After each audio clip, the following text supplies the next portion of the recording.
Bonjour, comme vous le savez, les lois ACTA ont été réprimées grâce à Anonymous et aux pétitions, et il n'y a pas longtemps un nouveau traité apparaissait. Cette fois-ci on tentait d'atteindre vos libertés avec la CETA, qui était un traité ACTA avec le gouvernement canadien.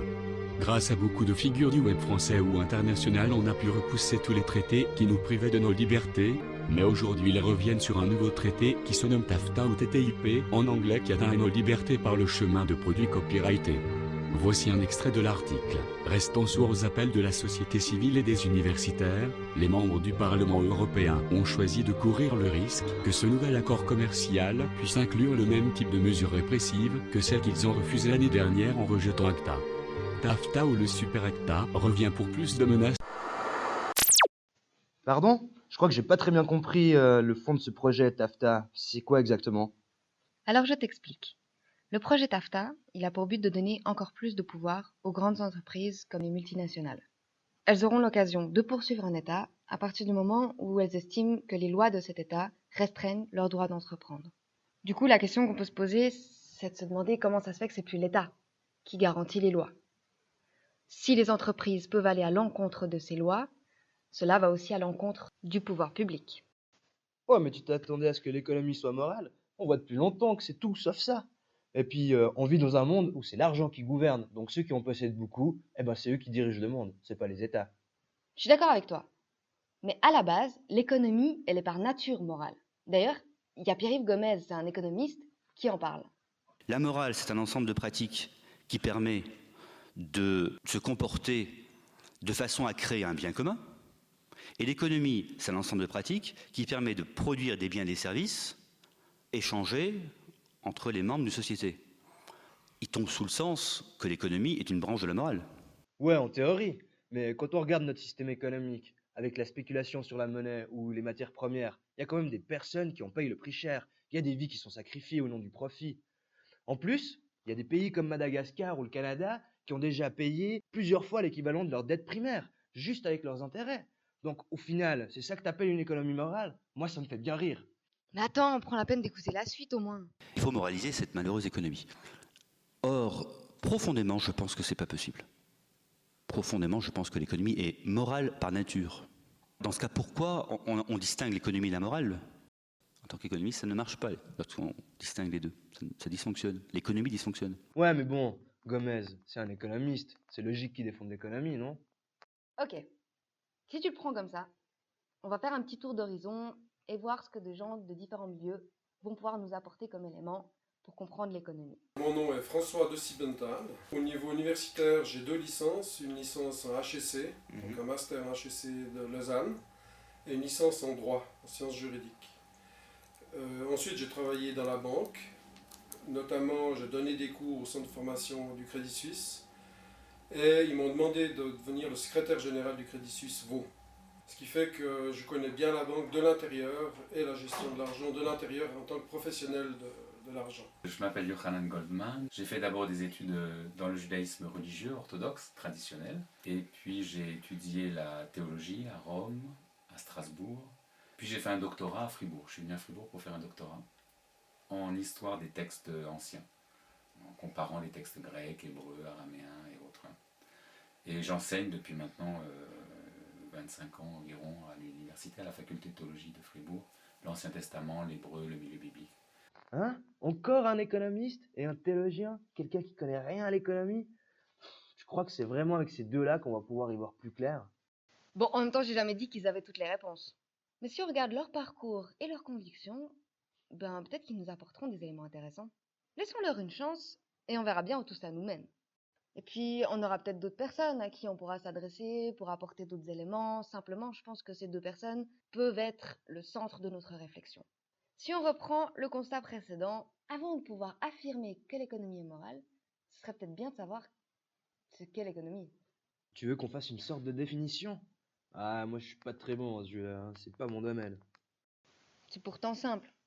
Laisse-moi faire.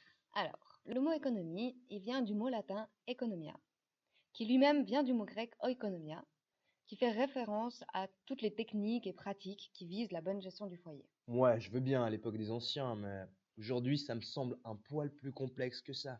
Donc je propose qu'on aille voir un peu ce que disent les autres. Alors, le but de l'économie, c'est faire joindre les biens et les besoins. c'est pas le plein emploi. Le but de l'économie, c'est faire joindre les biens aux besoins. Celui qui vous dit le but de l'économie, c'est le plein emploi, c'est un menteur. Eh, ça ressemble pas mal à ce que disait déjà Gomez. L'économie est un ensemble de pratiques qui produit des biens destinés à satisfaire nos besoins. Dans tous les cas, on peut dire que ça contredit pas le fait que l'économie soit une branche de la morale, t'es d'accord? Ouais, en théorie, je suis d'accord. Mais pour se procurer ces biens, il te faut de la monnaie. D'ailleurs, on dit que l'argent est le centre de l'économie. Mais en fait, c'est une notion assez vague. Justement, alors, quand vous m'avez invité à cette interview, je me suis posé des questions et je me suis rendu compte que, comme tout le monde aujourd'hui, j'ai une relation très distante avec l'argent. Je paye mes factures par voie électronique. À l'étranger, je paye beaucoup avec des cartes de crédit. De temps à autre, je tire un peu d'argent pour payer le café et un restaurant, et encore. Et donc, je me suis rendu compte qu'effectivement, ça m'a un peu déstabilisé quelque part. Parce que je me suis dit, dans le fond, les valeurs même pour lesquelles je travaille, les valeurs marchandes, c'est pas très matérialisé, sauf quand j'achète une voiture ou une machine à café, mais à part ça. Donc, je sais pas très bien ce que c'est que l'argent. C'est une valeur en échange d'autre chose. Mais cette autre chose, aujourd'hui, il nous échappe. Autrefois, il y avait les talons or, hein, mais maintenant, mon fils me disait que c'est de la dette. L'argent, c'est de la dette. Pour moi, l'argent, c'est quelque chose qui substitue à une vraie valeur. Ouais, c'est vrai qu'ils ont pas tort. Notre rapport à l'argent est abstrait. Mais en fait, on sait pas vraiment ce que c'est et comment ça marche. Et en plus, on court tous après. Faut vraiment qu'on en sache plus. L'argent le plus efficace, c'est celui qui remplit ces trois fonctions, de chiffrer, de garder la valeur et de favoriser les échanges. Je pense que Aristote, c'est celui qui a le mieux réfléchi sur le domaine de l'argent. Il y a ces trois fonctions importantes. Si on a une seule de ces fonctions, on peut déjà dire que c'est de l'argent. L'argent n'est qu'un média. Si tu prends au pur sens technique, c'est qu'un média. Mais dès que l'homme touche quelque chose, il y a déjà une connotation morale. C'est toujours l'homme qui est là en main, qui pose le problème ou justement qui fait le bien. Oh, je m'excuse, je souhaiterais pouvoir vous rembourser, mais j'ai bien peur que ce soit impossible. Quoi? Je ne suis pas responsable, jeune homme. Vous voyez, ce Margaritaville, votre père l'a payé en plusieurs fois. Et alors? Ça veut dire que tous les plans de financement sont gérés par un organisme de crédit. La plupart des gens croient que l'argent, c'est les billets et les pièces de monnaie. Mais ce n'est pas vrai du tout. Depuis 1973, depuis la déclaration de Nixon, l'argent est complètement détaché de tout bien style or, argent, métal ou valeur. L'argent n'est garanti que par la confiance du public. Dans plus de 12 pays dans le monde, il n'y a plus aucune limite à la création monétaire, fiduciaire, scripturale, dans les ordinateurs, etc. En fait, il y a une limite. Il faut trouver le pigeon qui est d'accord de prendre la dette à intérêt. C'est la seule limite. Si vous trouvez le pigeon qui est prêt à signer le contrat, vous créez l'argent sans limite. Si moi je te paye 10 francs, je te donne 10 francs à toi, toi tu peux encore les utiliser à 10 francs à lui. Donc c'est-à-dire qu'il y a besoin que d'un billet de 10 pour faire une transaction qui va à 20 francs. Et puis ça, c'est parce que même dans les modèles économiques qu'on apprend, c'est qu'il y a la vitesse dans laquelle la transaction elle se fait. Et puis ça, c'est quelque chose dans le vrai système, on n'a jamais pu le calculer parce qu'on ne sait pas vraiment comment ça se trouverait. En soi, c'est ce système qui permet qu'il y ait moins d'argent réel imprimé, c'est-à-dire moins de billets de banque, que ce qu'il y a de transactions dans le monde. Parce qu'en fait, l'argent, il tourne. C'est son but aussi. Donc, tant qu'il tourne, ça va. Après, c'est à quelle vitesse il tourne. S'il ralentit trop, bah, c'est ce qu'on a vécu quand il y avait... d'un coup, il n'y avait plus assez d'argent pendant la crise. Là, l'argent, il manquait, en fait. C'est qu'il y avait besoin qu'il tourne entre les gens et il n'y en avait plus assez parce que les banques, elles n'avaient plus confiance entre elles, donc elles donnaient moins de cash. Et puis, ce qui fait que d'un coup, il y a un manque d'un côté, et puis là, on ressent une sorte de crise dans le système. Enfin, on n'a plus les liquidités nécessaires pour payer les gens directement. Je dirais pas que le problème, en tout cas, je dirais pas qu'il y ait un problème comme ça après, qu'on crée l'argent virtuel plus loin que les réserves d'or, jusqu'où, et puis de quelle manière et pourquoi, ça c'est là où c'est plus difficile. Mais honnêtement, je suis pas sûr qu'en soi, la virtualisation de l'argent pose problème. Attends, donc si la monnaie n'a plus aucune valeur en or et que nos billets ne représentent qu'une petite minorité de l'argent en circulation, si on peut encore appeler ça de l'argent, alors c'est plus qu'un bout de papier permettant l'échange. Sur quoi il repose alors? L'économie n'est pas réelle. Et en même temps, elle est bien réelle. Aujourd'hui, on donne une carte de crédit pratiquement à tous ceux qui en demandent une. J'ai demandé ça hier pour prouver ce que je vous dis. Une carte Platinum American Express. Elle n'a pas de limite de dépense. Oh non. Ne soyez pas effrayés. C'est juste un bout de plastique. C'est qu'un objet fabriqué par des gens. Cette carte ne représente rien jusqu'à ce qu'on place notre confiance en elle. C'est ça, c'est la confiance qui fait que l'économie existe. Sans confiance, il n'y a rien que des cartes en plastique et du papier-monnaie. Le système économique fait qu'un État érige une banque centrale par un consensus social dont nous faisons partie et prête l'argent aux banques à un certain intérêt, banques qui le reprêtent alors après à des entreprises à un intérêt un peu plus haut. Mais là-dedans encore, dans ce système, il n'y a rien de moral si on regarde uniquement techniquement les choses. Après, dès qu'un État commence à faire de la planche à billets à mort, par exemple pour faire la guerre, on peut commencer à se poser la question. Dès que les banques financent toutes sortes d'activités qui sont moyennes, alors là, l'argent prend une connotation. C'est après les accords de Bretton Woods que les États ils ont dû arrêter d'emprunter à leur banque centrale à des taux de zéro. Après ça fait que les États ils devaient emprunter à des banques privées avec un taux d'intérêt. Ce qui fait que les États, en fait, maintenant déjà ils empruntent, donc ils s'endettent. Puisque je trouve, ça a toujours été le plus bizarre, c'est que vu que c'est l'État qui peut, c'est seul à pouvoir emprunter à une banque centrale, et qu'il y a une banque centrale qui peut fabriquer de l'argent, si après on te demande un taux d'intérêt au seul gars qui peut créer de l'argent, en fait il y a plus d'argent qui est demandé que d'argent qui existe. Enfin, c'est la base même, vu que si je te demande 10 000 francs et puis que la banque centrale m'imprime 10 000 francs mais je te dois 10 100 francs, il faut bien que je lui demande 100 francs de plus pour pouvoir lui rembourser 100 francs. Mais après que les États s'endettent à ce point, c'est parce qu'au fond, pour moi maintenant un État il fonctionne comme une entreprise, enfin il respecte les mêmes règles du jeu. Et vu qu'il dépend des banques légalement, c'est marqué dans ces lois qu'il n'a plus le droit d'emprunter à sa banque centrale, les banques elles sont devenues, genre si on imagine le cercle comme un 8, les banques elles sont au milieu. Donc elles reçoivent l'argent autant des gens qui empruntent, puis qui remettent toujours à la banque, parce que c'est là où on met l'argent, autant des gens qui fabriquent l'argent, vu que c'est à eux qui vont demander, et puis que la banque elle est toujours au milieu, elle touche toujours son intérêt, puis de tous les côtés un peu, ce qui fait que les États, oui, ils sont dans un cercle vicieux, ils vont pas gagner de toute façon. Et maintenant, avec les quantitative easing, donc ces phénomènes américains de la banque soi-disant centrale américaine, qui est en fait une banque privée, qui crée des milliers de milliards, des trilliards, et qui alimente le marché financier, notamment maintenant à 85 milliards chaque mois, c'est de l'argent qui est créé du néant. La garantie réelle de cet argent, ce serait la fortune de l'État américain. Les taux d'intérêt, ils disent que les taux d'intérêt sont bas. Mais si vous avez un taux d'intérêt bas sur une base monétaire infinie, quelque chose qui est basé sur l'infini devient lui-même infini. Et si on regarde les vrais taux d'intérêt sur les dettes, par exemple les dettes canadiennes, le taux d'intérêt réel, vu que c'est des dettes qui sont revolving, qui retournent, qui reviennent chaque année, et on ne paye que les intérêts de la dette, vous arrivez à payer des taux d'intérêt réels de plus de 1000%. Je veux me faire rembourser ce Margaritaville, et le gars de sur la table, il a dit que c'est votre compagnie qui a payé le crédit. Non, tu sais quoi? Quoi? Ouais, on peut pas te rendre ton argent pour ça, non, il faudrait que tu vois directement les gens de Wall Street, Wall Street? Ouais, alors le problème, c'est que le plan de paiement de ton Margaritaville a été combiné avec des milliers d'autres en un seul fonds commun d'investissement pour Margaritaville. Non. Ah! C'est une spirale qui doit être... c'est sûr que c'est une mauvaise spirale, c'est sûr.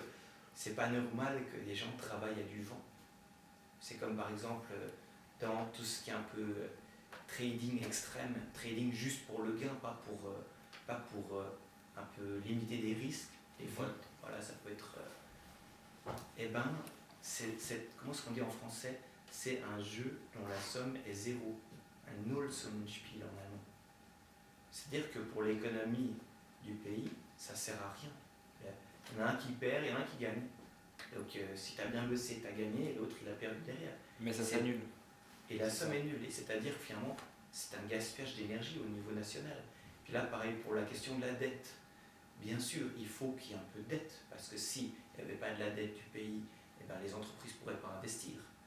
Il y a une dette saine, il ne faut jamais voir tout blanc ou tout noir, attention. Mais quand même, où on en arrive aujourd'hui, c'est vraiment des quantités tout à fait incroyables. Puis il faut avoir le sens des grandeurs. Voilà, tu as la réponse à ta question. L'argent, c'est de la dette. À partir de là, comment on peut penser une économie saine? La dette sous-entend une confiance dans le fait qu'elle sera remboursée. Étant donné que ce sont les banques qui en sont garantes, Comment cela se fait-il que l'on doive sans cesse les sauver? Et comment la confiance peut-elle perdurer? Too big to fail, à chaque fois, c'est vraiment que dans le tissu économique, une banque, il faut dire que c'est l'argent, c'est elle qui prête l'argent, qui fait les crédits à toutes les entreprises. Et en même temps, elle détient l'argent de tous les particuliers. On ne peut pas faire que UBS disparaisse du jour au lendemain, c'est juste parce que, c'est-à-dire tous les comptes en banque des gens qui sont à UBS, qui doivent faire beaucoup de gens, n'auraient plus d'argent. Puis les entreprises, du jour au lendemain, elles n'ont plus de liquidité, puis elles n'ont plus de crédit. Pour les entreprises, la plupart des choses, c'est sur un crédit à long terme, de court terme, moyen terme. Ils choisissent, puis après tu devras donner un taux d'intérêt en plus. Mais tu as besoin quand même d'avoir les bases derrière qui disent qu'on va te faire confiance. Parce qu'en fait, tout l'argent, notre économie, elle est basée sur la confiance. Tout ça, c'est pour le roi. Ça, c'est pour moi. L'Islande a eu une clairvoyance politique. Ils ont dit maintenant, on reprend la main politiquement. Ils ont refait une assemblée, ils ont refait une constitution. Ils ont dit aux banquiers, vous nous avez roulé, on a compris votre système, nous ne payerons pas. Et ils ont repris la main et maintenant l'Islande économiquement s'en tire très bien.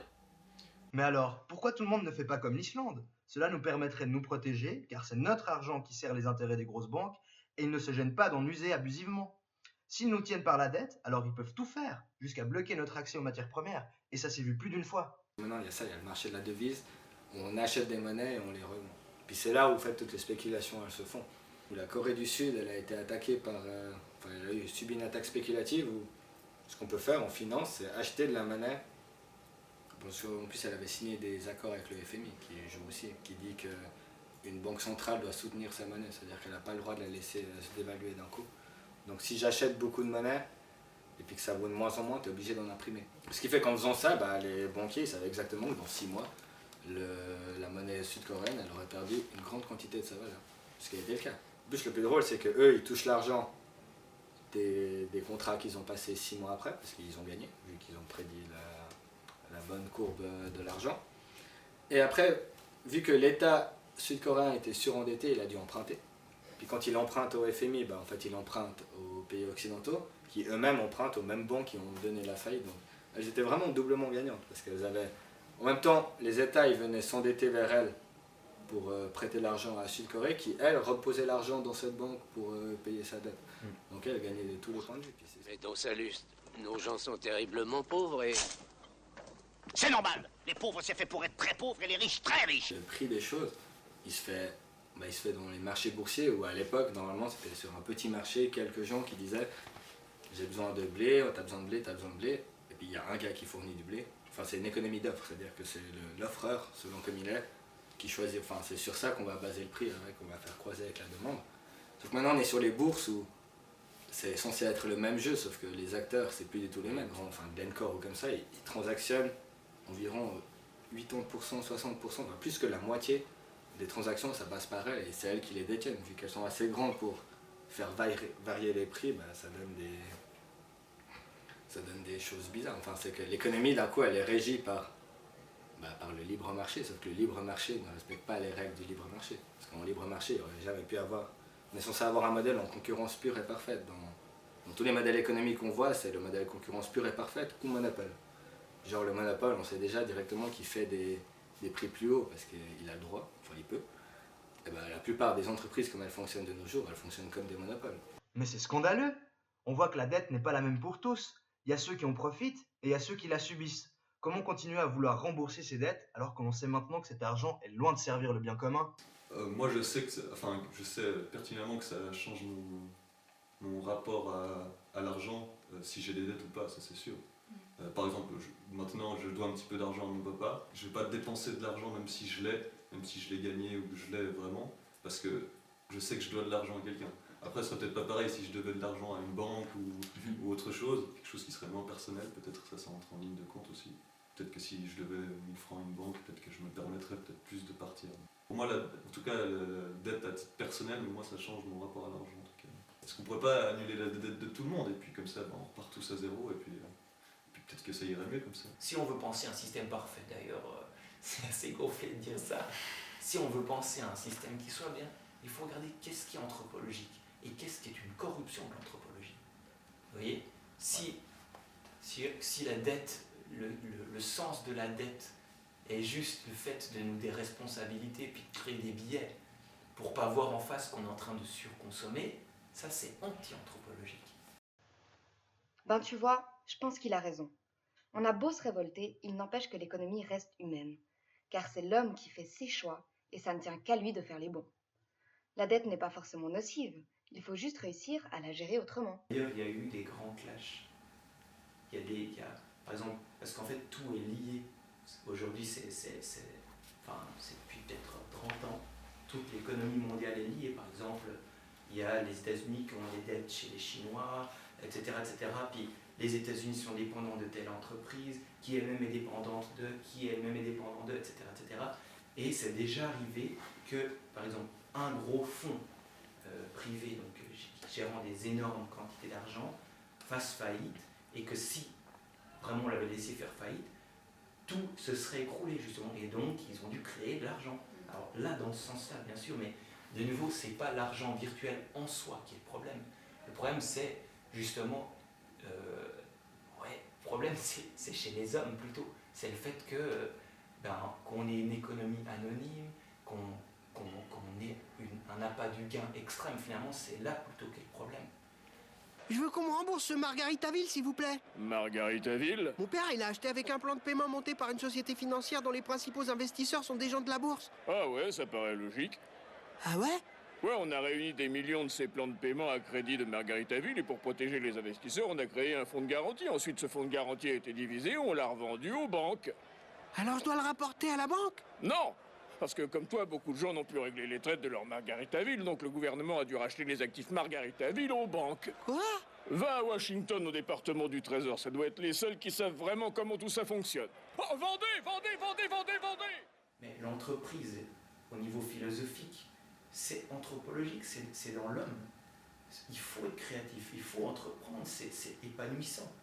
Puis, comme on veut atteindre quelque chose de plus grand, de plus beau, puis vivre le progrès, ou comme ça, faire quelque chose de grand, des belles constructions, déjà juste ça, sans entreprendre. Si tous les biens de production sont aux mains de l'État, il y a eu toujours une tendance un peu, soit à une sclérose, soit à une corruption, soit aux deux. Il faut une sorte un peu de stimulation. Mais jusqu'où de nouveau? Si c'est une combativité où on s'entretue, et puis le dernier qui est debout a gagné, c'est terrible. Donc c'est notre façon d'entreprendre qui a été non éthique. Mais l'entreprise en soi, je pense que c'est nécessaire. D'où le fait de dire aussi qu'une certaine dette est nécessaire. Si vous voulez une entreprise qui doit faire des grands sites de production, ou bien déjà juste par exemple l'électricité, où l'État est obligé d'investir, de prêter, donc d'investir et de prêter, c'est différent, personne pourrait lever des fonds privés assez importants pour réaliser un service public. D'où le fait qu'une certaine dette soit créée. Alors, les différences entre ces États montrent que ceux-ci ont, en théorie, la puissance nécessaire pour gérer différemment les dettes. Il ne s'agit donc pas d'une fatalité. Ouais, je pense que tu as raison. À mon avis, il faut considérer tout ça d'un point de vue éthique. Je pense par exemple que l'Allemagne sait gérer plus ou moins son budget. Les États-Unis sont vraiment pas très forts là-dedans, mais bien sûr, ils font beaucoup la guerre, donc il faut savoir aussi un peu. Mais par exemple, si on prend au niveau privé, quelqu'un qui est normalement doué intellectuellement, et puis comme ça, arrive à faire subsister une famille. Puis pour un État, si les gens sont d'accord de travailler, puis de donner un peu, normalement on devrait être capable de générer une économie propre à, disons, satisfaire les besoins de chacun. Un pays en soi, il peut un moment dire non, je vous paye une certaine somme, et après je vous paye plus, et on tourne à zéro. Les banques sont pas vraiment contentes au début, mais après quelques années, ils n'ont pas le choix parce que c'est un État. Il y a multiples choix pour résorber les dettes, puis pour l'instant, on a choisi celle qui coûte le moins aux créanciers. Tu as déjà remarqué à quel point le langage économique est présent dans celui de tous les jours? Comme quand on dit qu'il faut préserver son capital santé. Oui, exactement. On range la santé dans le même coin que l'argent et l'économie. D'ailleurs, on dit souvent « il faut que je me vende pour un entretien d'embauche ». C'est malheureux de penser qu'il faille se vendre pour avoir un travail. J'espère que les personnes qui ont été interrogées s'en rendent compte. L'exemple que tu viens de donner, là, qu'il faut qu'on se vende, je pense que c'est un des plus flagrants. On est conscient qu'on vend notre propre personne à quelqu'un ou à quelque chose. C'est assez déroutant en y pensant. On se dit, mais on n'est qu'une marchandise finalement. Et puis, quand on voit, surtout quand comme on nous traite en retour, on se dit pas le contraire, on se dit qu'on est vraiment des numéros et qu'il faut se vendre et que c'est le plus beau bout de bétail qui sera pris pour la place, pour l'abattage finalement. Là je revois les porcheries où on abat les porcs par centaines de milliers. Alors eux ils se battent pas pour arriver à la fin quand ils sont quick, mais nous en fait on se bat pour arriver les premiers à la sentence. C'est ça que ça me fait penser là maintenant. C'est que non seulement on va se faire égorger, mais en plus on se bat les uns les autres pour arriver le premier. C'est révoltant. Il a raison Julien quand il dit qu'on court tous à l'abattoir. Par contre, les grosses entreprises n'ont pas cette peur une fois qu'elles ont obtenu le statut de too big to fail. Too big to what? Ça veut dire quoi? Trop grande pour échouer? Précisément. Je ne sais pas si tu te rappelles de l'histoire de la BCZ. En novembre 2013, la Banque cantonale de Zurich a été jugée trop importante pour l'économie suisse. Du coup, l'État la sauvera, et l'a déjà sauvée une fois, si elle venait à faire faillite. Pardon? Ça veut dire que le bien privé est plus fort que le bien commun? Déjà, le premier bien commun, le plus important bien commun actuel, c'est l'argent. L'argent permet de faire des échanges, de faciliter des échanges, et c'est le bien commun le plus essentiel. Et ce bien commun, il est quoi? Il est monopolisé par une toute petite coterie qui contrôle ce bien commun, sa création, ses flux et son utilisation.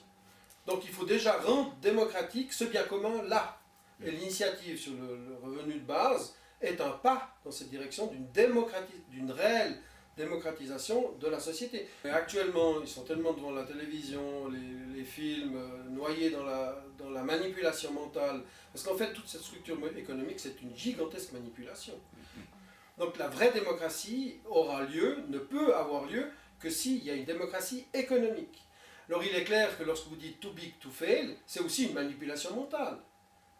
On a fait croire dans de nombreux pays, l'Islande ne l'a pas cru, l'Islande a laissé tomber ses banques, mais vous vous rendez compte que la société de banque suisse a racheté l'UBS qui était déjà en faillite, notamment à cause des fonds LTCM de l'époque de Clinton. Donc la SBS a racheté l'UBS et a pris le nom UBS pour cacher que l'UBS avait déjà fait faillite. Ensuite l'UBS refait faillite. Alors on dit qu'on s'en est bien sorti, mais on a mis en jeu tous les contribuables suisses. Si la Suisse n'avait pas été Suisse souveraine et qu'elle avait été dans l'Europe, probablement que l'UBS n'aurait pas été sauvée.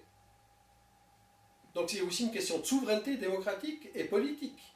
Mais là, les politiciens étaient au service de la finance.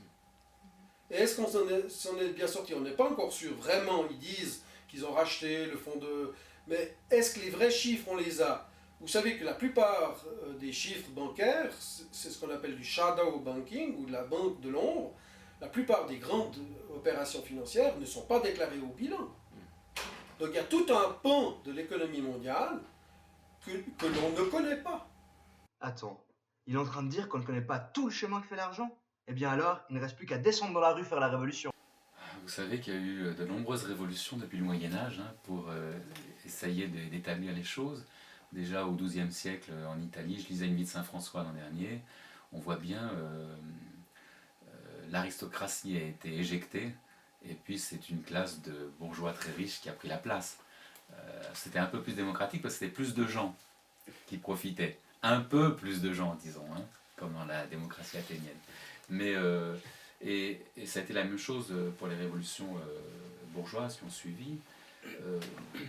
Il y a toujours ce cycle infernal qui recommence et qui fait qu'on n'est pas dans une dynamique de partage. Parce que le bien qu'on estime être son bien n'est pas le bon bien. On choisit. Alors que le vrai bien, c'est de partager. Il y a une critique extraordinairement radicale de ce bien-là dans le livre de l'Ecclésiaste, qui est un livre de l'Ancien Testament hébraïque, Qoéleth en hébreu, qui montre ces gens qui travaillent comme des fous et qui mangent seuls le soir avec une petite lampe qu'ils économisent, etc., au lieu d'avoir le plaisir de boire du vin avec leurs femmes et avec leurs amis et de partager. Donc il y a un bien qui est décalé. L'éthique, si elle n'est pas fondée sur un intérêt, je crois qu'elle est toujours détournée. Elle sera toujours détournée. Alors à chaque fois on pose des règles, mais elles sont constamment détournées. Et il va se passer ce qui s'est toujours passé dans l'histoire de l'humanité. Ça va être violent. Nécessairement, à un moment donné, les peuples vont se rebeller. À moins que le système ultra-capitaliste actuel ne se dise quand même que pour sauver sa peau, il faille qu'il lâche un peu la pression. Mais il y a une telle dynamique de centralisation que je pense qu'on arrivera à une crise. Mon père avait une entreprise de travaux publics autrefois, il y a longtemps à Paris, et son ancien directeur a monté l'entreprise à son tour. Et je l'ai rencontré il y a une trentaine d'années, il avait une entreprise très florissante, mais avec juste une cinquantaine d'ouvriers, enfin c'était quand même quelque chose de... Et il y a la plus grosse boîte sur le marché qui est venue et qui lui a proposé une grosse somme pour faire disparaître l'entreprise en fait. Donc uniquement pour ne pas avoir de concurrence. Et là on s'aperçoit qu'il y a quelque chose qui ne va pas. C'est normal. Les pauvres, c'est fait pour être très pauvres et les riches, très riches. Et donc je pense que l'éthique, si elle n'est pas orientée par un bien, si on ne fait pas comprendre aux gens le vrai bien, il n'y a pas d'éthique. Autrement dit, je vais prêcher à nouveau pour ma paroisse, on aurait besoin, dans les pays germanophones, on est plus sensible à ça, on aurait besoin que la théologie prenne part un petit peu au débat de société. La philosophie aussi d'ailleurs, hein. Mais regardez comment on met la philosophie de côté aussi aujourd'hui dans les enseignements. Donc on devrait avoir une part dans les débats sur l'économie, sur l'éthique, etc. On a une petite part, mais elle ne fait pas le poids parce qu'en général on parle aux politiques et les politiques eux-mêmes ont les mains liées par rapport, je vais parler comme le kidam dans la rue, hein, par rapport au grand capital. Je pense qu'on est vraiment devant une situation qui est tellement scandaleuse que ça changera que par une rébellion. Je vois pas comment autrement. Moi, je crois pas au fait d'être juste rebelle, franchement. Je pense qu'il y a une certaine rébellion contre l'iniquité, mais il faut aussi savoir faire soi-même un dynamisme positif. Puis on peut le faire, tout le monde peut le faire. Ça, c'est sûr. Parce que moi aussi, souvent, les gens, ils viennent, ils disent « Ouais, façon les autres. » Mais tu vois, c'est ce qu'on dit, et on nous dit souvent au sermon à la messe. Quand tu tends un doigt sur les autres, t'en as trois qui se tendent vers toi. La faute est en chacun de vous.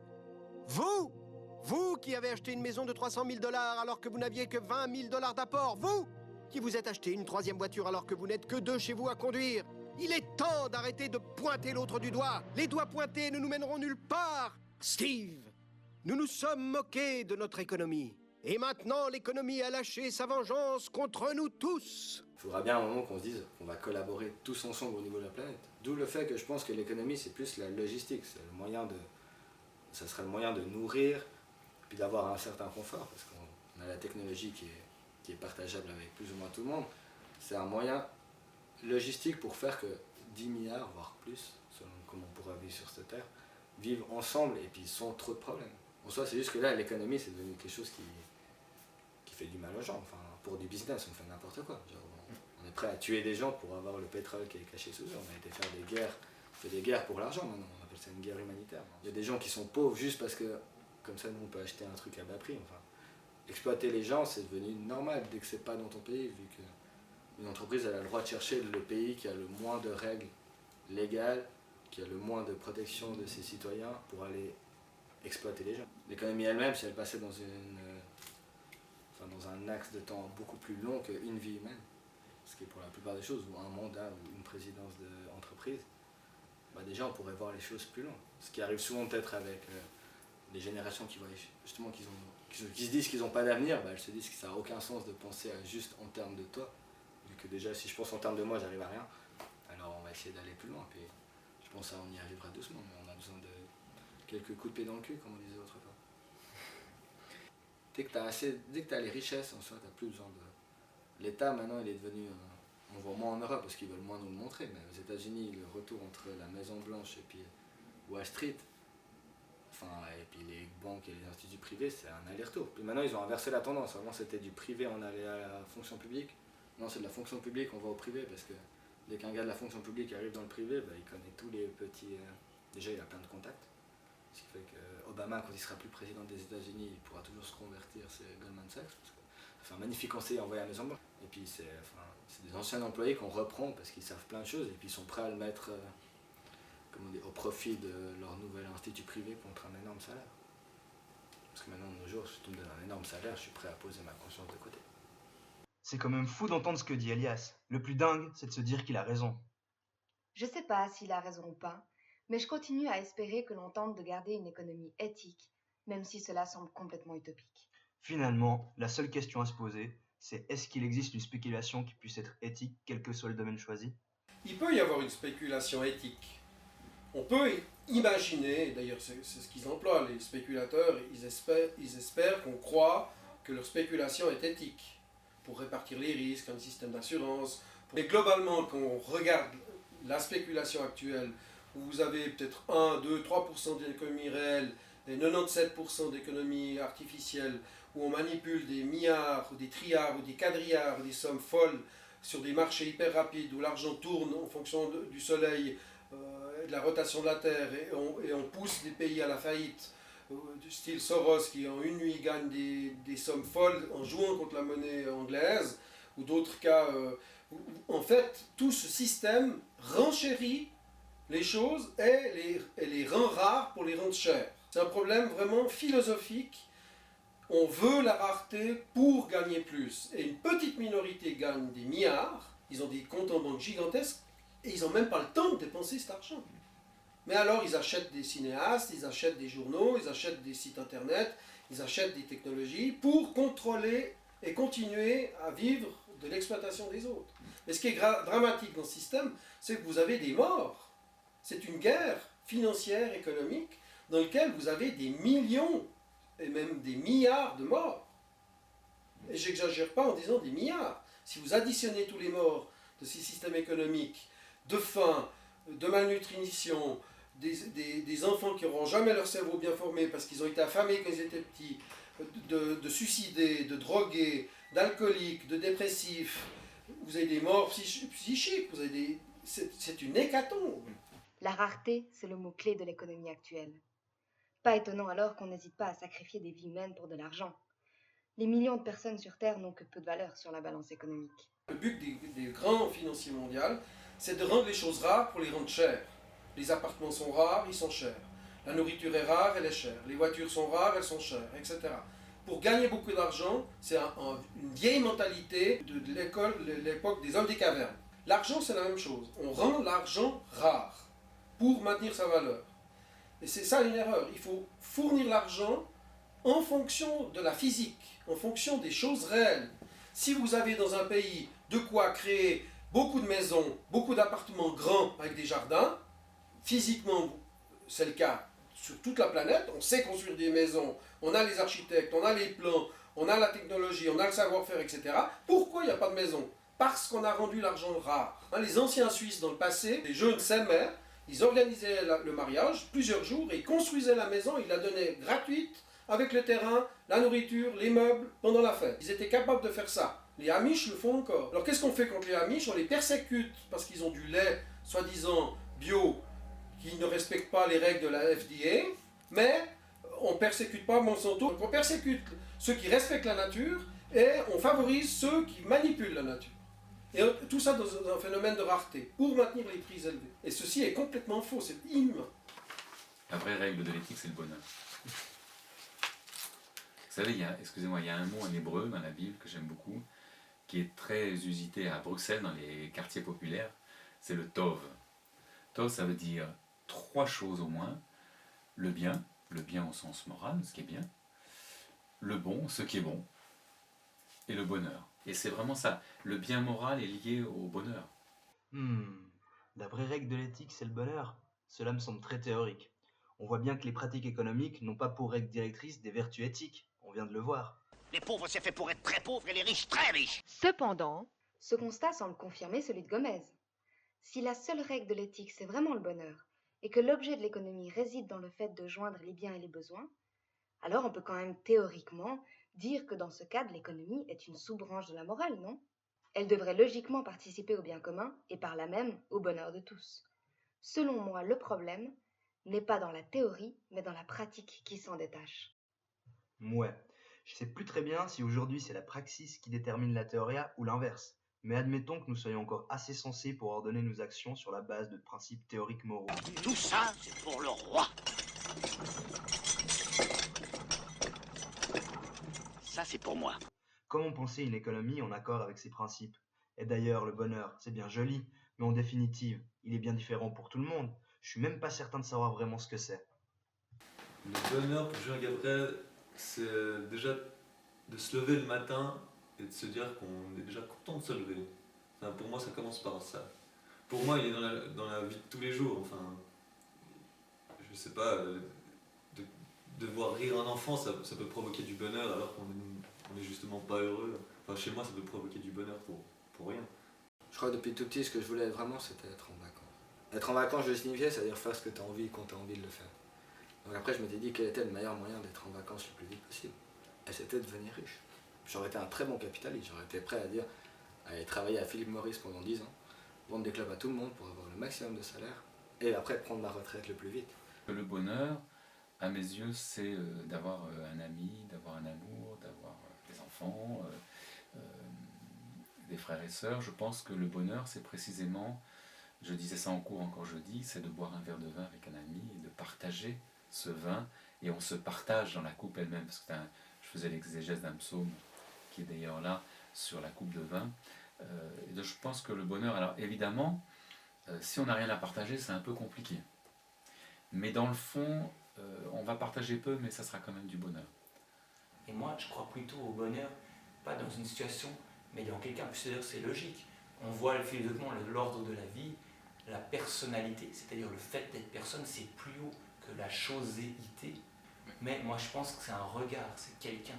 Et la vie, il faut lui donner un sens, mais un sens plus humain. La seule chose qui fait que tu existeras peut-être après, enfin, c'est partager avec les gens, connaître des gens. Enfin, la seule chose que tu peux retirer de ta vie sur Terre, c'est presque avoir connu plein de gens, enfin, avoir partagé plein de choses avec d'autres êtres humains qui t'ont permis d'avancer.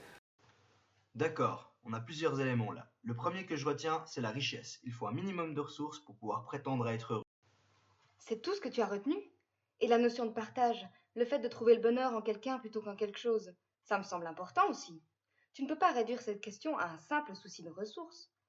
Moi, je vois une volonté d'épanouissement personnel, un épanouissement qui se transmet par le partage.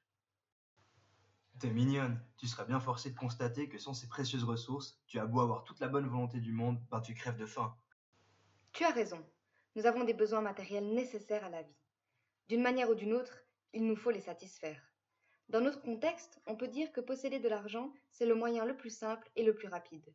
On peut contrôler sa vie du moment qu'on en a les ressources. Dans le cas contraire, c'est de la survie. C'est pas l'argent qui permet de ça, c'est le moyen le plus simple pour avoir ce que j'ai besoin pour faire ce que j'ai à faire. Enfin, en Suisse, comme on vit là, même me fabriquer une maison, si j'avais la force de le faire tout moi-même, il y a peu de chances qu'elle soit viable pendant plein d'années. Enfin, la maison de paille à Lausanne, elle a déjà été détruite. Faire une maison sans avoir le droit de fabriquer quelque chose à cet endroit, c'est déjà dur. Après, ça veut dire que tu devras payer un terrain. Après, tu dois payer un loyer souvent. Même si, si tu ne fabriques pas ta maison, tu vas souvent payer un loyer. Même si tu arrives à avoir un squat, à faire ce que tu veux, il y a un moment où tu devras avoir de la nourriture. Puis tu n'as pas toujours ton champ à côté. Mais même si tu as ton petit champ, tu dois acheter tes graines. Ou bien au moins acheter une première fois une tomate, ou tu peux aller la voler. Enfin, que tu voles ou que tu payes, en soi, ça ne change pas que tu fais partie du système de consommation. Parce que même si tu voles et puis qu'ils ont une certaine perte, tous les magasins, ils ont des assurances. Mais voilà, c'est qu'on est dans un système où l'argent, il est obligatoire. C'est un peu la règle du jeu. Vu que tu es obligé d'avoir un compte en banque. J'avais vu que les gens qui veulent vivre sans compte en banque, déjà, ils ne peuvent pas avoir de salaire. Parce qu'on ne peut pas les payer. On ne paye pas un gars en cash, c'est interdit. Déjà, le bonheur, si on veut rester un peu sur le terme de l'argent, enfin, j'y pense évidemment. Est-ce qu'il faut avoir quelque chose pour être heureux? Est-ce qu'il faut avoir sa maison? Je crois pas qu'il faille avoir sa maison ou qu'il faille avoir beaucoup d'argent pour être heureux. Donc si on aime l'argent, l'argent devient votre maître et vous allez courir après de manière quasiment maladive et finalement vous ne serez pas heureux. Je veux qu'on me rembourse ce Margaritaville. Mon père l'a acheté en prenant un crédit dans une compagnie financière qui a des investisseurs à Wall Street qui ont créé un fonds de garantie revendu aux banques qui l'ont transféré chez vous. Oui, c'est logique. Ah! Aucun problème. Nous devons juste consulter le conseil. Nous allons déterminer la valeur de l'objet et nous le reprendrons. C'est vrai? Merci, monsieur. Excellente nouvelle, jeune homme. Nous avons déterminé que la valeur d'investissement de votre Margaritaville est de 90 milliards de dollars. Quoi? Non, excusez-moi, je comprends plus rien là. Comment un truc pareil peut coûter 90 milliards de dollars? Donc l'argent peut casser le bonheur. Il peut être au service du bonheur. Si j'achète du bon vin pour le partager, il peut être au service du bonheur. Mais l'argent, c'est juste un bon serviteur et un mauvais maître, pour reprendre la phrase. Voilà des paroles qui illustrent bien ma pensée. Je trouve que nous sommes plutôt esclaves que maîtres, moi. C'est à nouveau une question de rapport. Le travail, l'argent, ce ne sont que des moyens. En mettant les chances de ton côté, tu peux avoir une activité qui t'épanouit car elle te correspond. Tu peux utiliser le fruit de cette activité, donc ton argent, intelligemment en cherchant son service plutôt que son pouvoir. Au final, tes actions dépendent de toi, et c'est ton positionnement et les actes qui en découlent qui détermineront si tu es esclave ou maître, si tu cherches ton bonheur ou te contentes de subir. Bon, on a vu que le bonheur comporte une dimension personnelle qui nécessite la satisfaction de besoins corporels et spirituels, et que les premiers sont essentiellement liés aux besoins d'argent, alors que les seconds donnent un sens à notre vie. Dans le contexte actuel, on ne peut pas vraiment dire que notre système économique soit au service du bonheur. Je pense que c'est plutôt un problème de fin que de moyens. L'économie ayant pour seul objectif la croissance et la rentabilité, elle manque son objet théorique supposé, à savoir le bien commun. C'est ce que je te dis depuis le début. Seulement, avec moins de mots, et on monte on peut. Et une fois arrivé à cette brillante conclusion, qu'est-ce qu'on fait? On ne s'avoue pas vaincu et on ne se laisse pas faire. On cherche comment garder le contrôle de la monnaie, au moins à notre niveau. Je pense que si on n'aime pas la monnaie, c'est vraiment ça le fond du problème. Si on arrive à considérer la monnaie comme un esclave, comme un moyen, comme un outil, et qu'on la domine, et qu'on ne se laisse pas dominer par elle ou par ces esclaves, qui sont souvent des financiers, qui sont malades, c'est une maladie mentale, la cupidité. Et actuellement, on a donné les clés du bar aux ivrognes. Il ne faut surtout pas donner les clés des banques aux cupides. Alors il ne faut pas vous étonner si vous donnez les clés de la cave aux ivrognes, que les ivrognes sont au pouvoir et que ça aille mal. Problème, voilà que ça recommence. Qu'y a-t-il encore? Une autre compagnie d'assurance est au bord de la faillite. Ses clients peuvent perdre des millions. Ok, voyons ça. Mieux vaut consulter le conseil. Une autre compagnie d'assurance risque la faillite, messieurs. Bien, déterminons ce qui est le mieux pour cette compagnie.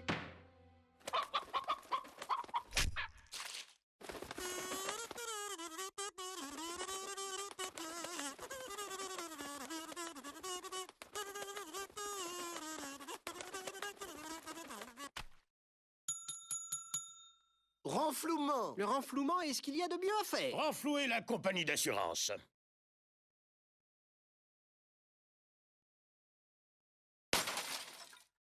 Vous allez avoir une société invivable, où il y a des millions de morts. En face de vous, on a des types qui tuent. D'un coup de téléphone, ils licencient 20 000, 30 000, 40 000 personnes.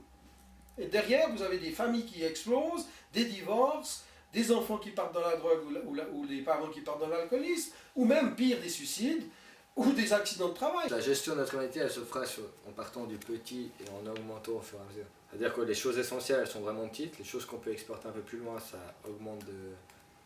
Il y a plus de gens concernés.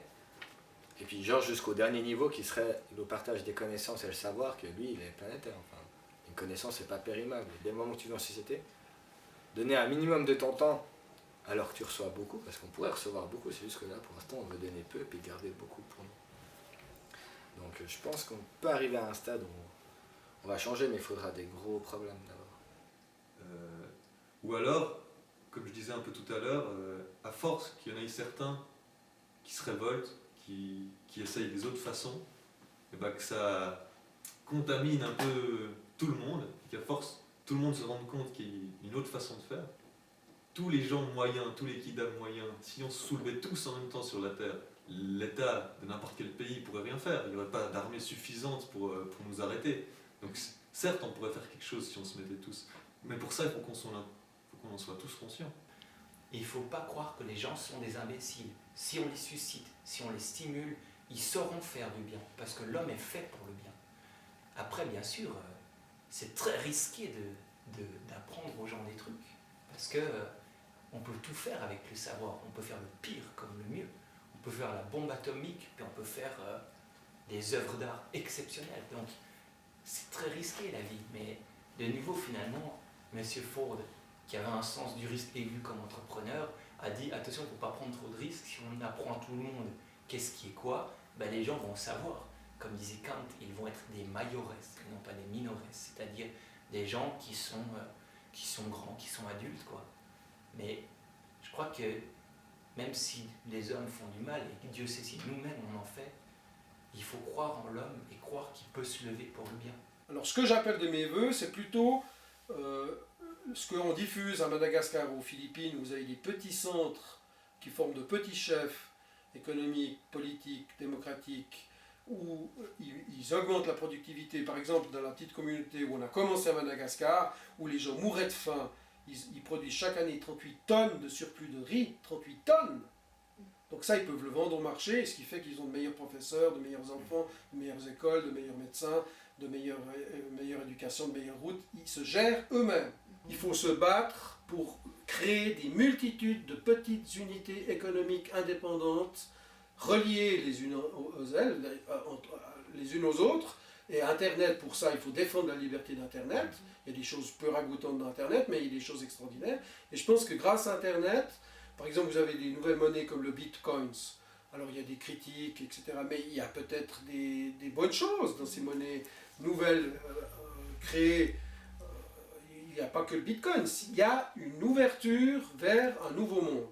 Et ce nouveau monde, je l'appelle le monde de la revolution. Il faut une revolution. Il faut un changement de paradigme où on n'est plus des esclaves du travail, mais on est des maîtres des œuvres, on est des maîtres d'œuvres.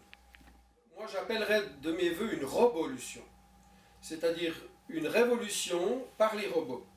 Je pense qu'actuellement, et la Suisse le démontre, grâce aux machines, aux ordinateurs, aux robots, on peut produire quasiment tout sans aucune intervention personnelle. Et ça repose le problème du marxisme. En fait, on retombe devant une situation où le capital, tout seul, quasiment, peut produire toutes les richesses. Donc il y a cette éternelle lutte entre le capital et le travail, et on peut dire quasiment que 100% des choses peuvent être produites par le capital. Ce qui veut dire qu'on doit être assez intelligent pour pouvoir donner un pouvoir d'achat aux êtres humains, à charge pour eux de trouver d'autres travaux beaucoup plus nobles, du style éducation, formation, recherche, invention, inventivité, créativité, art, etc. etc. Ah, c'est le nouveau Margaritaville, avec un distributeur de sauce. Mettez votre sauce préférée en haut de l'appareil et placez une coupelle sous le bec verseur. Ah, faut l'acheter! Des petits sauts, qui veut des petits sauts? Des petits sauts, on veut des petits sauts. Allez, des petits sauts, qui veut des petits sauts? Moi, des petits sauts, on veut des petits sauts. Bonjour, qu'est-ce que je peux faire pour toi? J'ai un chèque de 100 $ que m'a donné ma mamie. Mon père a dit que je devais le mettre à la banque pour qu'il rapporte des intérêts. Oui, un conseil très sage et tu as pris la bonne décision, jeune homme. Je vais placer ton argent sur un fonds commun d'investissement puis rebalancer les intérêts sur un compte en devises étrangères indexé sur les valeurs boursières et il n'y a plus rien.